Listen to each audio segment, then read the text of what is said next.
Next है इसका question number 8। तो यहाँ पे हमें कुछ फिगर्स दिए गए हैं जिनमें हमें स्मॉल लेटर्स की जो वैल्यू है वो फाइंड आउट करनी है।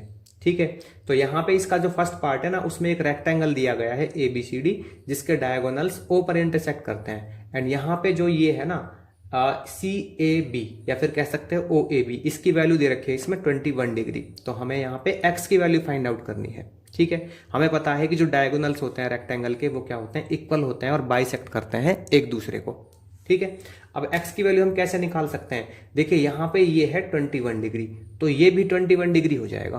कैसे हो जाएगा? क्योंकि जब ये डायगोनल इक्वल होते हैं और बाइसेक्ट करते हैं एक दूसरे को, तो ये लाइन और ये लाइन जो है वो हो जाएंगे इक्वल। ये वाला लाइन सेगमेंट और ये वाला लाइन सेगमेंट क्या हो जाएगा, इक्वल हो जाएगा, मतलब OA हो जाएगा OB के। ठीक है, देखो कैसे हो जाएगा। सबसे पहला मैं यहाँ पे लिखता हूं कि जो AC है वो किसके इक्वल है, वो है BD के इक्वल। इसका रीजन मैंने ऊपर ही राइट कर दिया है। और यहाँ पे इनके जो हाफ हैं वो भी इक्वल होंगे। क्यों? क्योंकि मैंने यहाँ पे बता दिया है कि ये दोनों इक्वल तो होते ही होते हैं और साथ में एक दूसरे को बाइसेक्ट भी करते हैं, तो इसलिए जो इनके हाफ हैं वो भी आपस में इक्वल होंगे। ठीक है, तो इसका हाफ क्या हो जाएगा, AC का हाफ। अब ये AC का जो हाफ है ना वो हो सकता है या तो OA और या फिर OC, बट मुझे तो ये ट्राइंगल में चाहिए ना, तो इसलिए मैं लूंगा OA। ठीक है, तो OA it is equal to, अब BD में भी वही करेंगे OD या OB, बट मुझे इस ट्राइंगल में चाहिए तो मैं लूंगा यहाँ पे OB। तो OA हो गया OB के इक्वल और OA OB के इक्वल हो गया, तो इसका मतलब क्या है कि जो एंगल A है वो होगा एंगल B के equal. Then angle A it is equal to angle B। ये कैसे आया? ये आया आइसोसेलेस ट्राइंगल प्रॉपर्टी के अकॉर्डिंग। ठीक है, आइसोसेलेस ट्राइंगल प्रॉपर्टी यहां पे कहां से आया आइसोसेलेस ट्राइंगल? क्योंकि जब जिस ट्राइंगल की दो साइड इक्वल होती हैं उसको कहते हैं आइसोसेलेस ट्राइंगल। ठीक है, अब यहां पे ये है OA, तो इसके अपोजिट में जो एंगल है वो है ये। ठीक है ना, इसको मैं ऐसे लेट कर लेता हूं, ये एंगल 1, तो ये एंगल 1 है और ये OB के अपोजिट में ये है, तो इसलिए ये दोनों एंगल्स होंगे इक्वल। ठीक है, क्योंकि इन लाइंस के जो अपोजिट एंगल है ना वो आपस में होते हैं इक्वल, तो एंगल जो B है वो एंगल A के इक्वल होगा। ठीक है, और मुझे क्या निकालना है यहाँ पे, मुझे यही निकालना है। तो एंगल जो B है वो कितना है, मैं इसको ऐसे भी तो राइट कर सकता हूँ, angle B it is equal to angle A। तो एंगल B कितना लिया है मैंने यहाँ पे, एंगल 1 लिया है, और ये है मेरे पास A कितना, A है मेरे पास 21। तो एंगल जो 1 है उसकी वैल्यू मेरे पास आ गई कितनी, 21 डिग्री।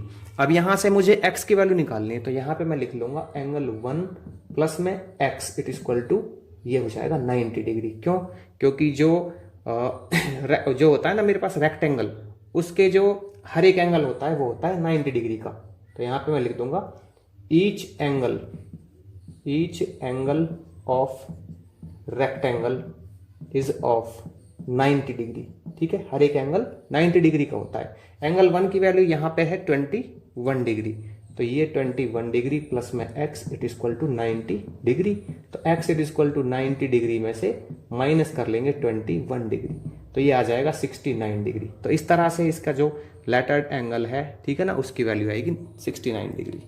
इसके पार्ट नंबर 2 में हमें एक रेक्टेंगल दिया गया है PQRS जिसके डायगोनल O पर इंटरसेक्ट करते हैं। एंड यहाँ पे एंगल जो POQ है इसकी वैल्यू दी गई है हमें 102 डिग्री। तो हमें ये स्मॉल लेटर्स हैं जो ये फाइंड आउट करने हैं, मतलब यहाँ पे एंगल A और एंगल B की वैल्यू हमें फाइंड आउट करनी है। अब देखिए मैं यहाँ पे ना एंगल B को निकालता हूँ पहले। तो एंगल B की वैल्यू मैं कैसे निकाल सकता हूँ, इस ट्राइंगल को लेके SOR को, अगर मेरे पास ये एंगल और ये एंगल आ जाए तो मैं B की वैल्यू निकाल लूंगा। अब ये एंगल तो आसानी से आ जाएगा क्योंकि जो SOR है ये होगा POQ के वर्टिकल अपोजिट एंगल, तो ये तो आ जाएगा मेरे पास, और ये और आ जाएगा। तो फिर मैं इन तीनों का यूज करके एंगल सम प्रॉपर्टी लगा के यहाँ पे इसको फाइंड आउट कर लूंगा। तो देखिए यहाँ पे मैं कैसे निकालूंगा इसको, angle SOR it is equal to angle POQ। ठीक है, ये कैसे आया, ये आया वर्टिकली अपोजिट एंगल प्रॉपर्टी का यूज करके। ठीक है, और POQ कितना है यहाँ पे, ये है 102 डिग्री, मतलब ये मेरे पास आ गया POQ। ठीक, SOR आ गया, ठीक है ना, SOR। तो अभी यहाँ पे जो ये साइड है ना ये होगी इसके इक्वल।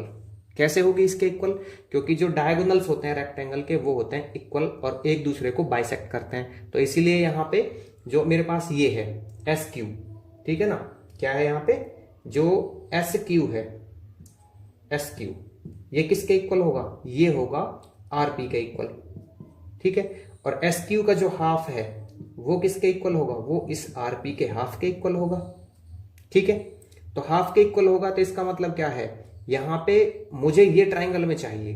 अब एस क्यू का जो हाफ है वो किसके इक्वल आ सकता है, ओ एस और ओ क्यू के इक्वल आ सकता है, लेकिन मुझे तो इस ट्राइंगल में चाहिए, तो इसलिए मैं क्या लूंगा, ओ एस लूंगा। तो यहां पे ओ एस किसके इक्वल होगा, ये ट्राइंगल की बात कर रहा हूं मैं, तो आरपी का जो हाफ है ये हो जाएगा ओ आर। ठीक है, तो इसलिए ये जो साइड्स हैं ये इक्वल हो जाएंगी। तो मैं यहां पे लिख लूंगा डायगोनल्स, ठीक है ना, diagonals of a rectangle bisect each other, bisect each other. ठीक है, वो बाइसेक्ट करते हैं एक दूसरे को, इसलिए उनका हाफ भी क्या होगा, इक्वल होगा। अब यहां पे जब ये आ गया है तो इसका मतलब क्या है, then angle S it is equal to angle R, angle S it is equal to angle R. ठीक है, ये कैसे आया, ये आया आइसोसेलेस ट्राइंगल प्रॉपर्टी का यूज करके। ठीक है, आइसोसेलेस ट्राइंगल प्रॉपर्टी का यूज करके, क्योंकि जिस ट्राइंगल की दो साइड इक्वल होंगी तो उसको कहेंगे हम आइसोसेलेस ट्राइंगल।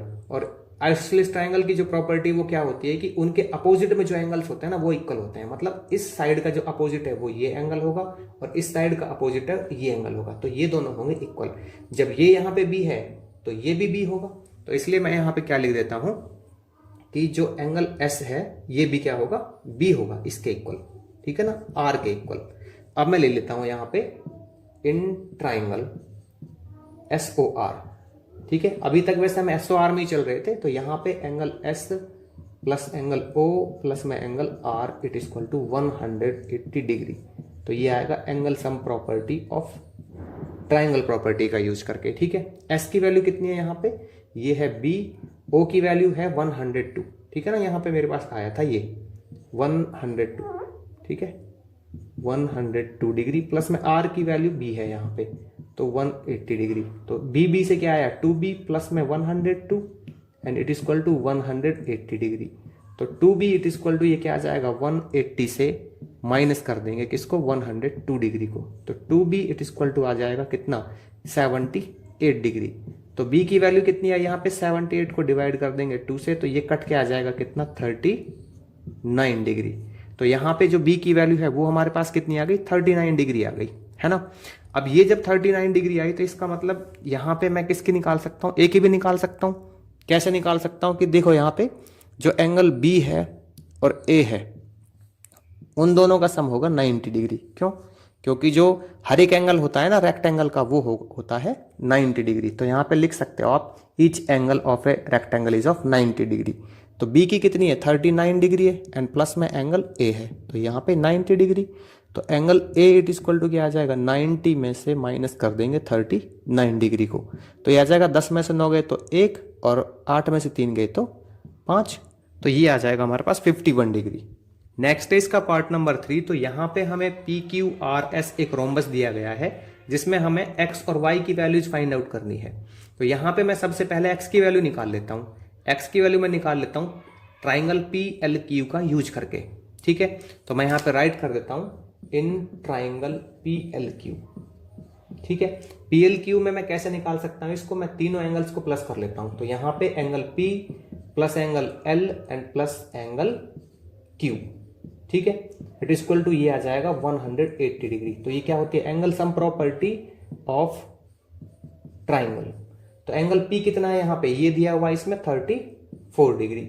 एंगल L कितना है, L देखिए यहाँ पे 90 डिग्री होगा क्योंकि रोम्बस की एक प्रॉपर्टी होती है कि उसके डायगोनल्स जो है इंटरसेक्ट करते हैं एक दूसरे को 90 डिग्री पे। तो यहां से मुझे मिला 90 डिग्री और जो Q है ये कितना है, ये है मेरे पास क्या X।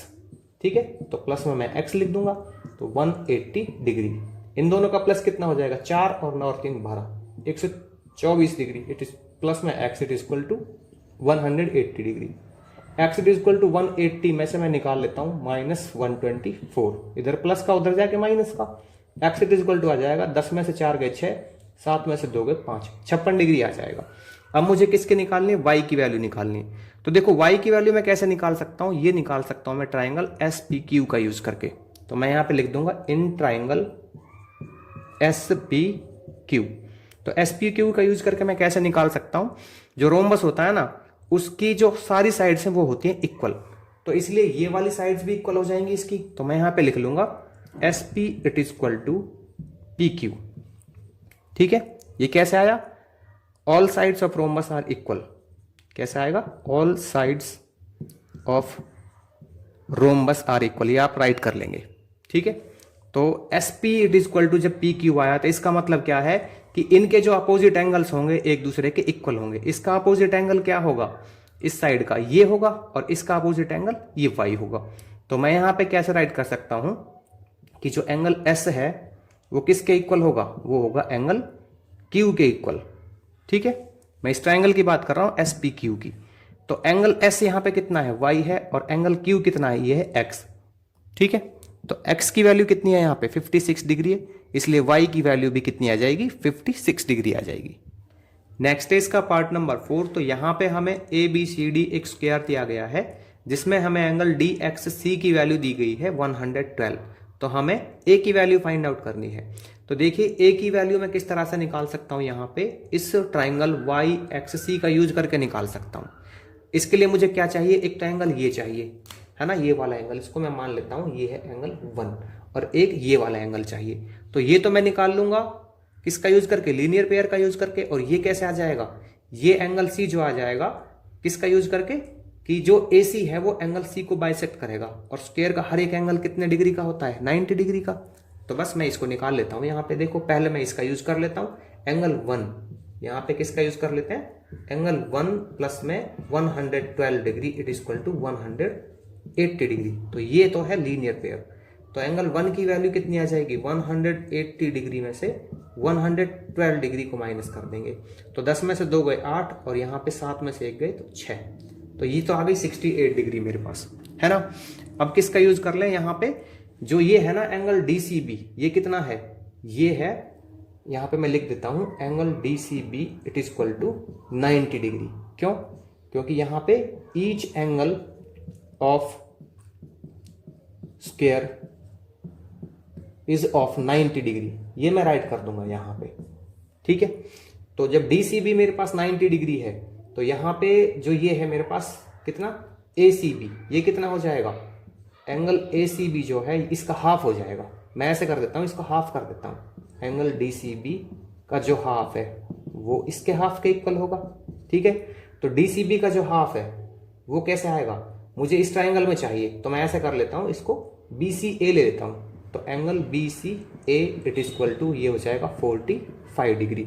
अब BCA मुझे किस ट्राइंगल में चाहिए? इसमें चाहिए XCY में। तो मैं ले लेता हूं इसको क्या? YCX। ठीक है ना, तो ये YCX मैं लिख सकता हूं ना इसको। जब BCA है तो मैं इसको YCX भी लिख सकता हूं। तो ये मेरे पास कितना आ गया? 45 डिग्री आ गया। बस अब मैं निकाल लेता हूं यहाँ पे। जब ये मेरे पास 45 डिग्री आ गया तो मैं लिख लेता हूं इन ट्राइंगल YCX। तो YCX में मेरे पास क्या आ गया? ये आ गया angle X plus angle Y and plus angle C it is equal to 180 degree. किसका यूज करके? Angle sum property of triangle. X की वैल्यू कितनी है यहाँ पे? ये मैंने लिया है एंगल 1 माना है इसको। ठीक है ना, Y को मैंने Y यहाँ पे क्या है? ये है A, और C क्या है यहाँ पे? ये है 45 degree it is equal to 180 degree. 1 कितना है यहाँ पे? 1 आया 68 डिग्री, प्लस में angle A and plus 45 degree it is equal to 180 degree. ठीक है भाई, अब देखिए यहाँ पे इन दोनों का प्लस कितना हो जाएगा? ये हो जाएगा 8 5 13 और 6 4 10 और 11 113 डिग्री, है ना, प्लस में A it is equal to 180 degree. A की वैल्यू मैं निकाल लेता हूँ, तो 180 डिग्री में से 113 डिग्री माइनस कर देते हैं, तो ये आ जाएगा कितना? 67 डिग्री। तो जो A की वैल्यू है ना वो 67 डिग्री